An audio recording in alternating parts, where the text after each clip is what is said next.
అంటే వరుడైన క్రీస్తుకు వధువైన సంఘము, ఆ సంఘం అనగా నీకు నువ్వే సిద్ధపడాలి, నీకు నువ్వే రెడీ అవ్వాలి, నీకు నీవే అలంకరించుకోవాలి. ఏ అలంకారం అది? పరిశుద్ధ అలంకారము. చెప్పండి, పరిశుద్ధ అలంకారము. ఎందుకంటే ప్రభువు పరిశుద్ధుడు. ఆయన ఒక మాట చెప్పాడు, నేను పరిశుద్ధుడని కనుక మీరును పరిశుద్ధులై ఉండండి.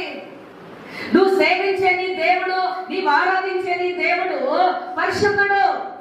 ఆయన భార్య, వధువు, సంఘము కూడా పరిశుద్ధ అలంకారమును ధరించుకోవాలి. అర్థమైన వాళ్ళు హల్లెలూయా. తనను తానే సిద్ధం చేసుకోవాలట. ఆమె ధరించుకున్నటకు ఇక్కడ చెప్పబడింది 8వ వచనములో, ఆమె ధరించుకున్నటకు ప్రకాశములను నిర్మలములునైనా సన్నపు నార బట్టలు ఆమెకి ఇయ్యబడెను, అవి పరిశుద్ధుల నీతి క్రియలు. ఏంటి ఆవిడ ధరించుకునేది అంటే ప్రకాశమానమైన వెలుగు. చీకటి సంబంధులు పాపపు క్రియలు చేస్తారు, వెలుగు సంబంధులు నీతి క్రియలు చేస్తారు.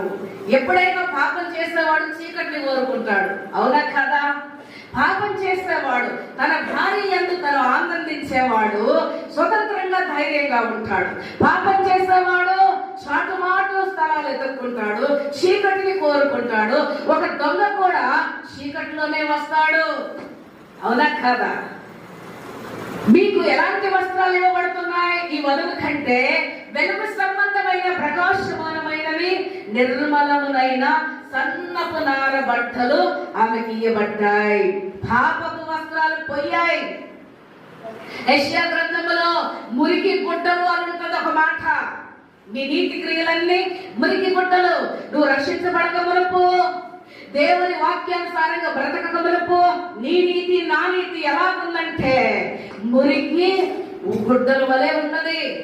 అయితే యేసు రక్తంతో కడగబడిన తరువాత వెలుగు సంబంధాలుగా మార్చబడి ఎలాంటి వస్త్రాలట?